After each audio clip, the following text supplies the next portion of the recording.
مرد اور عورت کی نماز میں کیا فرق ہے؟ کیا عورت کو نماز پڑھتے وقت اپنے ہاتھ اپنی چھاتی کے اوپر رکھنے چاہیے؟ کیا عورت کا سجدہ مرد کے سجدے سے چھوٹا ہے؟ کیا سجدہ کرتے وقت عورت کی کونیاں اس کے جسم کے ساتھ جڑی ہونی چاہیے؟ کیا عورت کو نماز سہم کر پڑھنی چاہیے؟ یہ وہ تمام ڈفرینسز ہیں جن کے اوپر ہمارے اس معاشرے کے اندر کامنلی ڈسکشن کی جاتی ہے کہ یہ وہ طریقے ہیں جو مرد اور عورت کی نماز میں فرق قائم کرتے ہیں، لیکن قرآن مجید اور حدیث کے مطابق مردوں اور عورتوں کی نماز میں کوئی فرق نہیں ہے۔ آپ صلی اللہ علیہ وسلم کی حدیث موجود ہے کہ تم بالکل ویسے نماز قائم کرو جیسے تم نماز پڑھتے ہوئے مجھے دیکھتے ہو۔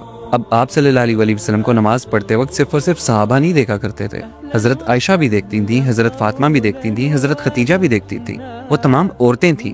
آپ صلی اللہ علیہ وسلم صرف مردوں کے نبی نہیں تھے، وہ عورتوں کے نبی بھی تھے۔ اللہ تعالیٰ قرآن مجید میں سورۃ ال عمران کے اندر، سورۃ توبہ کے اندر، سورۃ الاحزاب کے اندر مردوں اور عورتوں دونوں کو نماز پڑھنے کا حکم دیتا ہے، لیکن اللہ تعالیٰ نے قرآن مجید میں کہیں پر بھی مردوں اور عورتوں کی نماز کے فرق کو بیان ہی نہیں کیا، نہ آپ صلی اللہ علیہ وسلم نے کیا۔ مطلب یہ کہ بنیادی طور پر مردوں اور عورتوں کی نماز میں جو فرق قائم کیا گیا ہے وہ اسلام کے مطابق نہیں ہے، وہ فرقوں کے مطابق ہے، وہ مختلف عقیدوں کے مطابق ہے۔ قرآن مجید سے اور حدیث سے کہیں سے یہ ثابت نہیں ہوتا کہ مرد اور عورت کی نماز کا طریقہ مختلف ہے۔ اگر مردوں اور عورتوں کی نماز میں کوئی ایک فرق موجود ہے تو وہ صرف اور صرف ان کے پردے کا ہے۔ عورت اپنے پردے کے مطابق نماز پڑھے گی، مرد اپنے پردے کے مطابق نماز پڑھے گا۔ تو مردوں اور عورتوں کے لیے جو نماز کا طریقہ ہے وہ بھی ایک ہے، عبادت کا طریقہ بھی ایک ہے، تہجد کا طریقہ بھی ایک ہے، قرآن پڑھنے کا طریقہ بھی ایک ہے، وضو کرنے کا طریقہ ایک ہے، غسل کرنے کا طریقہ ایک ہے۔ مردوں اور عورتوں کے لیے عبادت کے اندر کہیں پہ کوئی فرق موجود نہیں ہے۔